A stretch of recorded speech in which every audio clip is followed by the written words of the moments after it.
Drunk driving doesn't just kill drunk drivers. Next time your friend insists on driving drunk, do whatever it takes to stop him.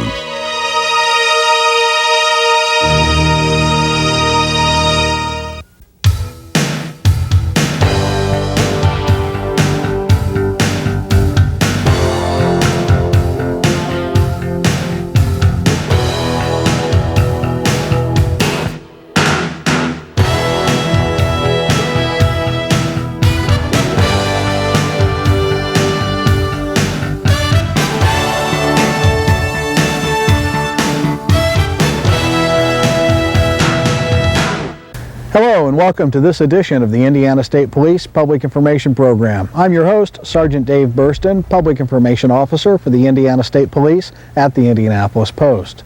This month, what we have in store for you is a ride-along with the Indiana State Police. Momentarily, you'll be meeting Trooper Ron Lowe, and you'll be on patrol in Hendricks County, Indiana, which is just west of the Indianapolis area. We hope you enjoy the ride-along and learning about the different things that the Indiana State Police does on a day-in and day-out basis. Stay tuned, we'll be right back. Here's my nephew Scruff, about to run into trouble again. Hey, Bobo, where's your video game? In here. Well, look at this. Uh-oh. It's my dad's. You want to hold it? What'll I do? You'll see, but that's not the only problem he has. Hey, here's a shortcut. Not down there, Square. I don't think it's safe. Come on, the coast is clear. I'm not taking a chance, Lance. Oh, no. Well, hello, Dogface. Come to give us your sneakers. Uh-oh, trouble again, Scruff. What are you gonna do now? I don't know. If you get my new comic activity book, More Adventures with Scruff, you'll find out what you can do about bullies, drugs, and guns. Am I the hero again? You'll see. And you'll see lots of games. Cool. For your free copy of my new comic activity book, write Scruff McGruff, Chicago, Illinois, 60652. Scruff McGruff, Chicago, Illinois, 60652. And you'll be helping take a bite out of crime. I want it, I want it.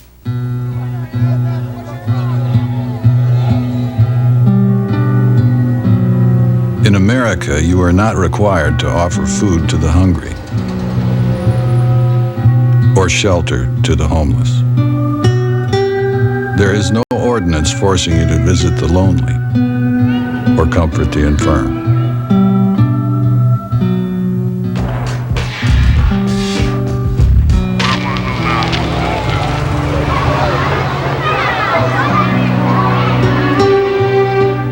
In fact, nowhere in the Constitution does it say you have to provide anything for anybody.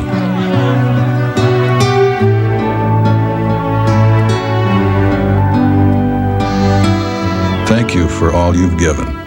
Imagine what more could do.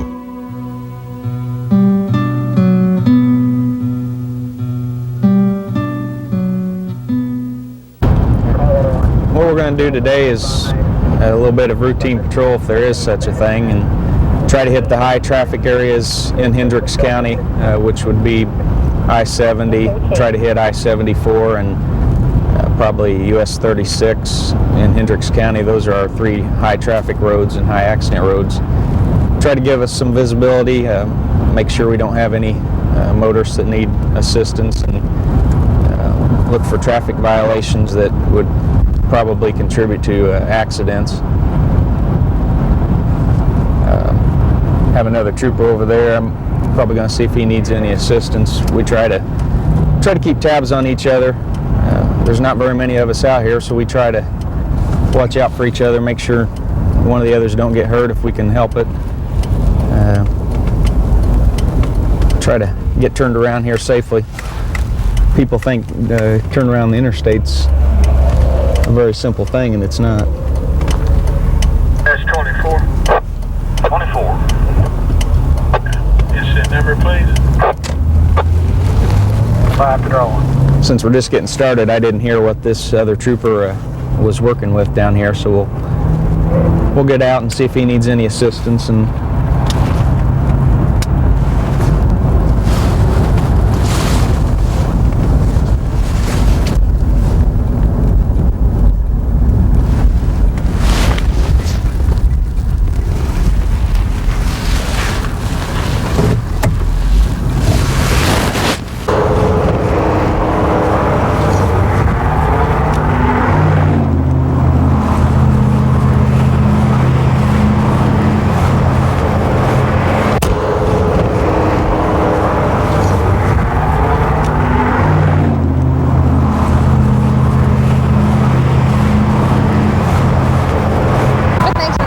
Yeah, you're welcome. Well, I wanted to make sure you didn't need anything.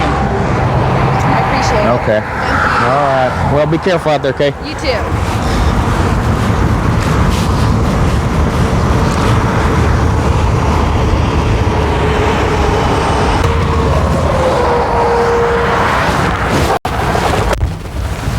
That was Trooper Kay McNeely, one of our female troopers that works out of the Indianapolis district.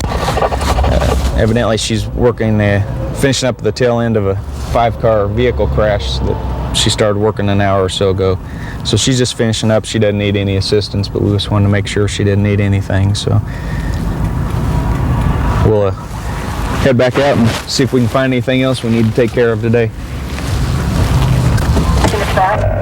As the Indiana State Police, one of our primary things that we like to try to enforce are commercial motor vehicles or semis and vehicles that are carrying commercial loads.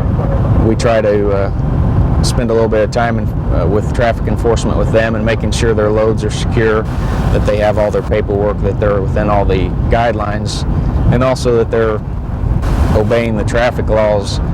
When you're talking about vehicles that weigh 66,000 to 80,000 pounds, it takes them quite a while to get stopped.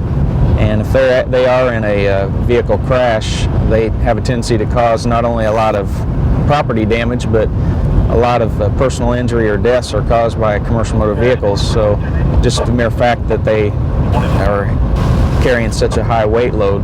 So we try to spend time with traffic enforcement on the big trucks as much as we can. Probably more so than some of the other departments, because that's something we need to concentrate on. I originally wanted to be a police officer when I was a little kid. I always admired and respected the ones that I had been around growing up. I admired what they did for me, the time they spent stopping, talking to me, and explaining what they did. And unfortunately, I waited until I was a little older to become a police officer. I was 27 when I first started working for the Indiana State Police on the road. So, but I think the reason I want to be a police officer more than anything is it gives me the opportunity to affect a lot of different people's lives, and probably more so than any other job that I can think of. I come in contact with so many people in just one day's work, and if I can save one life by encouraging them or to wear their seatbelt or encouraging them to keep their speed down, then it makes it worth what I do every day, because that's really our primary goal, is to save lives and protect property. So that's really why we do what we do.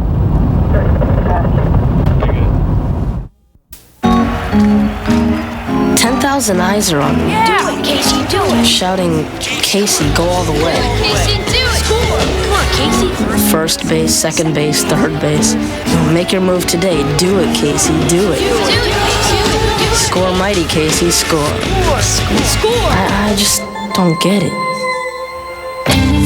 Is that what girls are for?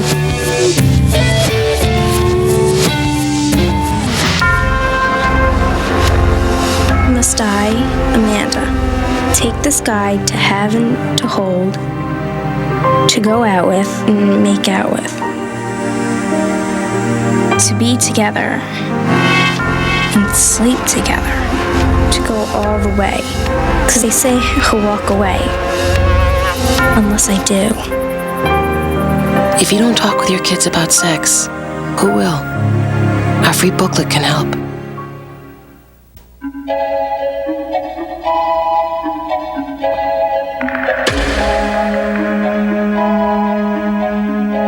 They say party's cool. They say it's a great high. They say everybody does it. They say they're your friends. They're pulling your strings. Hey, Charlie, looks like you could use a shoulder to cry on. There's one in here somewhere. Vince, what are you doing? Getting out of the crash dummy business. No way I'm ending up like Charlie there. But Vince, how else can we prove safety belts save lives? We could buckle up. How many times I gotta tell you, we're dummies. We don't wear safety belts. Vince, Larry, your number's up. Couldn't save a life. No, I'm with you, partner. Yeah, Vince, break a leg. A regular comedian. You could learn a lot from a dummy. Buckle your safety belt. Right now we're working I-70, and I-70 is a pretty high truck traffic.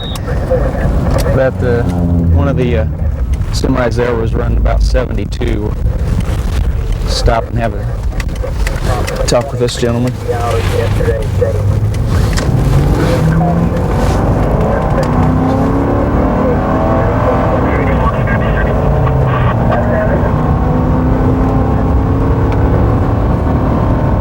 One of the things people don't realize, sometimes we pass them pretty quick when we're trying to catch up with a violator, but as you can see, we're trying to stop a semi that was only going 72 mile an hour.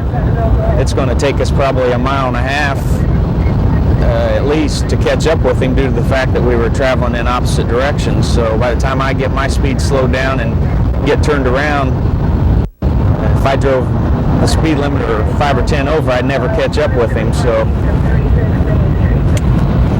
that's not always fun. It's a dangerous part of the job, but it's a necessary part of it. It's if we can get this truck pulled over here, I need to get between these two. Old 36, 36, stoplight, no lights on.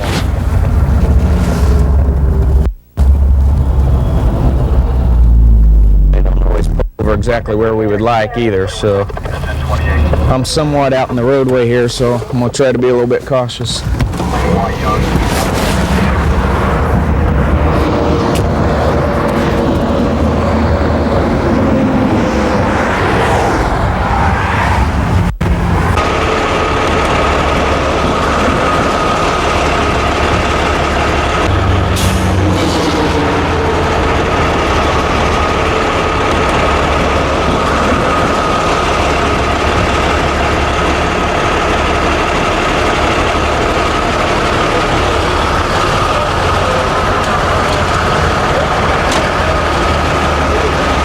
Where are you headed to today, sir? Back to Milwaukee. Are you loaded or you're loaded? Okay. What are you carrying today? Clothes, fashion goods. Okay.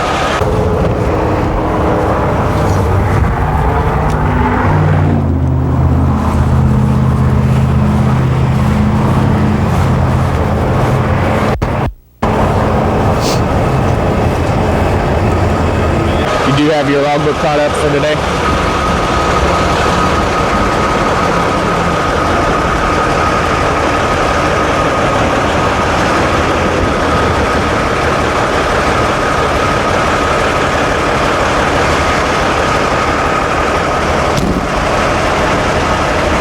Okay. All right. Like I say, I clocked you at 72 back there. I realize. He wanted to speed up all of a sudden. They got ready to pass. Okay. If he knows when he was coming down the road, he'll still on my tail. Right. I realize that, but even if you're passing somebody, you need to try to keep your speed within the legal limits. Okay. I mean, I was trying to, but I was the guy. He started speeding up. The more I could fast, I went the faster he went. Okay. You mean the other semi? The other. Right behind me. Right. Okay. That's the truck you were passing, correct? Right. Okay. All right. Well, I'll be right back with you. Okay. You can have a seat if you want.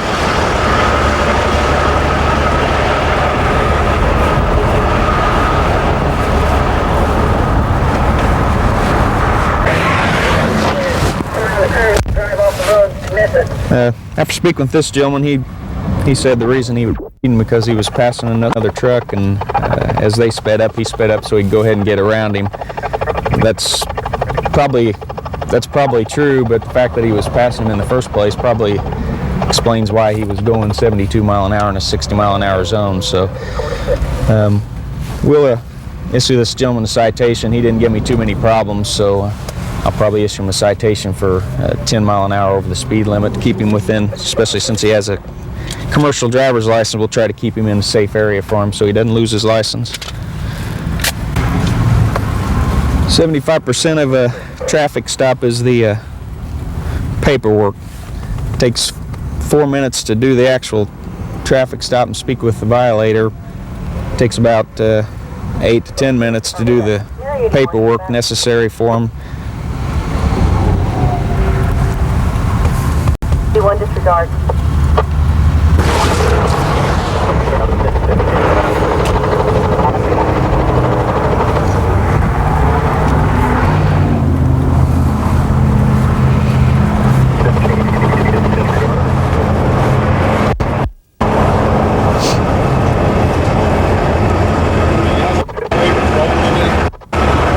What's that? Highway patrol? Yeah, we're doing a public information thing. So no, not this time. This is driver's license registration. Did give you a little bit of break. I understand you have a commercial license, you know, so we try to, if you're not giving me any problems, it's not an extreme violation, I try to help you out as much as I can. So I wrote you for 70 and a 60, so I keep sending the 10-mile-an-hour over zone, okay? It's through Brownsburg Town Court. This is their address and their phone number here. If you have any questions, you can give them a call. This also explains how to take care of it if you have any questions, okay? Explains how to take care of it by mail or whatever you wish to do. They gave you a month to take care of it. The fines are listed on the back, and just make sure you fill out the appropriate information there, okay? On the back sheet, it should tell you how much for trucks. All the speeding is the same and all that, so. Okay. You have any questions on that? No. Okay. If you would, okay? All right. Be careful, sir.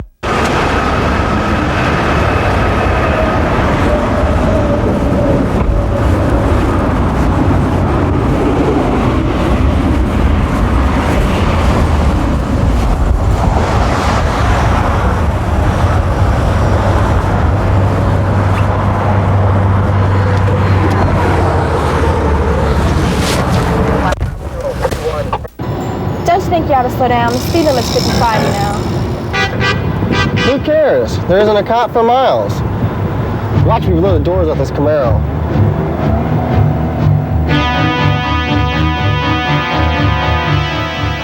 So, when do you guys get those Camaros? We've had them a while, and they really are helping us save lives. Have a nice day. Just when you thought it was safe to speed, coming to a highway near you, no one driving over the speed limit will be safe.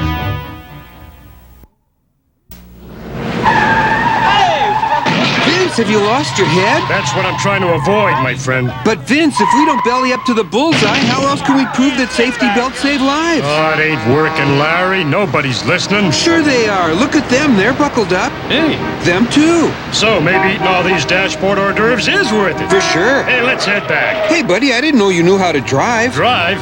Drive? Whoa! You could learn a lot from a dummy. Buckle your safety belt.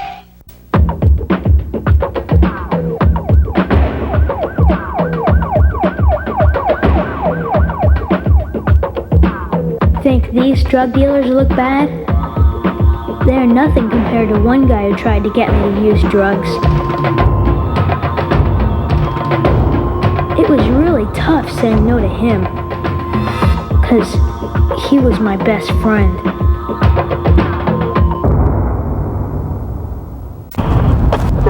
And one of the things a lot of people don't realize is there's more dangers to being a police officer than getting shot by a violator, which is a danger and something we need to keep in mind, but there's also the risk of getting hit by a passing vehicle, having a vehicle crash while trying to catch up with a traffic violator, having a crash while on the way to a domestic violence call or some sort of other emergency call that we need to be running with lights and sirens.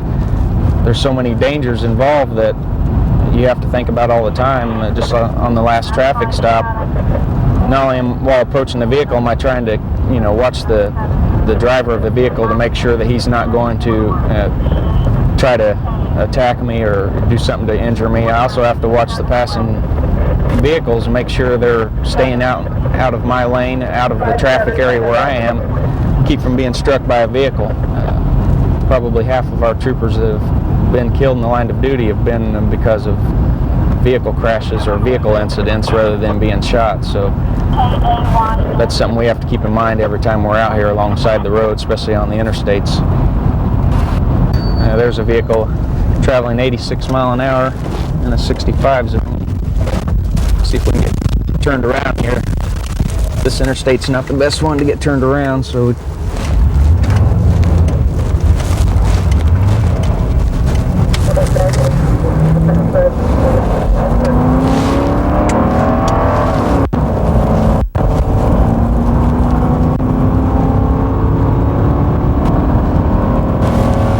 caught up to this small green vehicle that's running up here in the right lane. Clocked him at 86 mile an hour. This is all 65 mile an hour zone.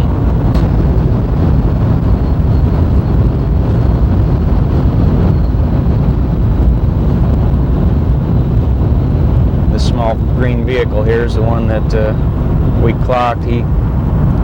He saw us and pulled into the right lane, so which we appreciate. Makes it a little easier to stop them if they're already slowed down for us.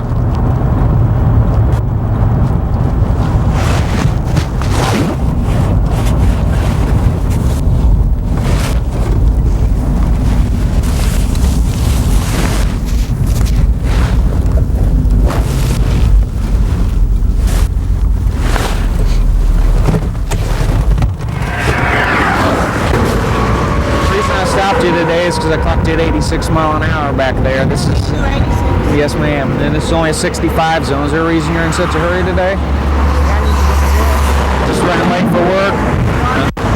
Just running a little bit late for work? Okay. Well, you still need... I tell you, I drive like 100 miles a day to work, so... All right.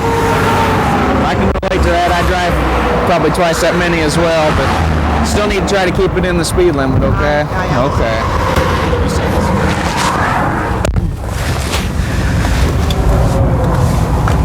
This lady we just stopped here said the reason that she was running so fast today was that she was running late for work. Of course, I always like to advise them, and I probably want to go back up there, that running those speeds, if she has a crash, she probably won't get to work today. So, which is the reason we are out here. We're trying to protect these people, and sometimes they don't realize it's for their own good. So 86 mile an hour is definitely too fast.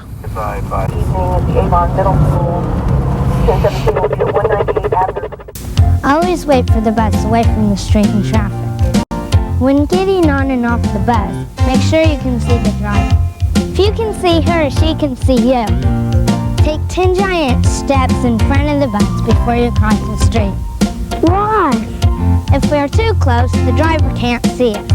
And always cross in front of the bus. Never pick up anything you drop. Hi, Dad. Remember, it's the stop Armadale kids are about. I pledge allegiance to myself and who I want to be. I want to be a teacher. Because I can make my dreams come true if I believe in me. I'm going to be the president. I promise to stay in school and learn the things I need to know. I want to be an actress. To make the world a better place for kids like me to grow. I promise to keep my dreams alive and be all I can be.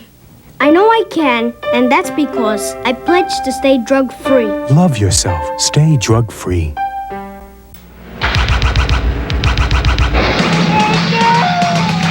We are the dummies crashing on through, busting our heads just for you. My name is Vince. This job makes me sore. If you'd buckle up, I wouldn't do it no more. They call me Larry. I'm a dummy too. When you don't buckle up, the dummy is you. Buckle that belt. These are professional dummies. Do not attempt this at home. Buckle that belt. Just one thing to say, and we know we're not wrong. When you go for a ride, put your safety belt on. Well, we just got dispatched to a vehicle crash that occurred on I-70. However, one of the participants evidently left the scene. We're going to one of the driver's home right now and see what happened, whether there was another vehicle involved or whether something flew up off the roadway or something fell off a truck, and what damaged his car. This is one of the few incidents when we're en route to a vehicle crash that we're not running with lights and sirens, because the vehicle's already out of the roadway and there's no danger involved. So we're just taking our time getting there. We'll get there and see what his side of the story is and see if a report is actually required or not. Well, here we are at this gentleman's house. Looks like he's got some grass stuck in the bumper of his red Corvette there, so looks like he's been in the median for some reason. So we'll find out what his reason is that he ended up going through the grass, see if he needs a crash report. So what happened? You hit a deer on I-70, is that? Yeah, it was eastbound. There's nothing on the inside, but I was eastbound. You can see most of it on this side of the car. You can see some of the blood. I think that's something splashed up on there. Now, did you happen to notice if there's any scratches or damage other than the stuff that's on there here? In the back here, there. Really body damage is here. There's a few cracks back here. There's a couple cracks on there. Oh, is that from? Did you go into the median? I went to the ditch. This side. You went into the ditch. I didn't go in between. Okay. Well, probably. With some things under the hood with you having a crack there on that part, and I think you've got a little bit of damage up in the front. That's definitely going to be over $750 on this vehicle. So, because it looks like you're going to have some, maybe some repair done on your fender. So, we're going to have to take a report. It won't be that extensive with it just being a one car with a deer involved. So, we'll get your information, get your vehicle information, and that way you'll have that to submit to your insurance company. So the only damage you know of is right under here, and then this back corner over here. All the rest. Well, there's some things under the hood. You want to see under there? Yes.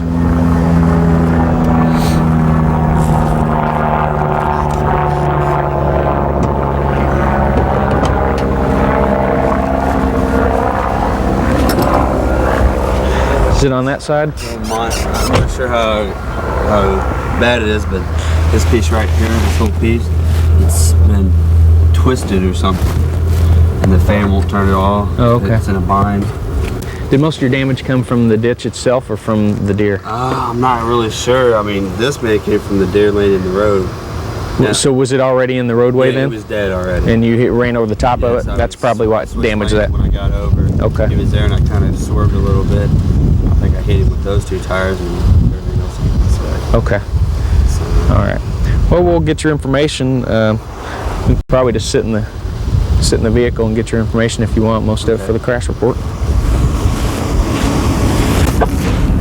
Have you already contacted your insurance company?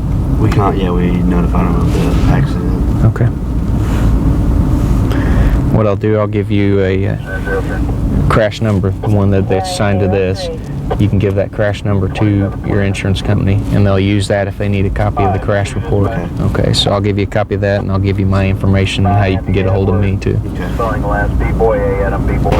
Well, Jeremy, hopefully your day gets better. If you have any questions, just give us a call at the State Police Post, and we can give you a copy of your report or answer any questions you have. So hopefully it gets better and you can get your car taken care of. Okay. All right. Have a good day. You too. This time of year, we have some added dangers on our Indiana roadways, and it's the deer that occasionally join us on the roads. As you can see, the last gentleman we worked this crash with hit a deer that had been struck by a vehicle just prior to his hitting it. He was fortunate. He had very minor damage done to his vehicle. A lot of people aren't so fortunate. They have a lot of damage, and they also have been injured by the deer. So remember, when you're out there traveling at these speeds, you need to remember more than the other vehicles that are on the roadway, but you could be joined by some unexpected visitors. So remember to be careful.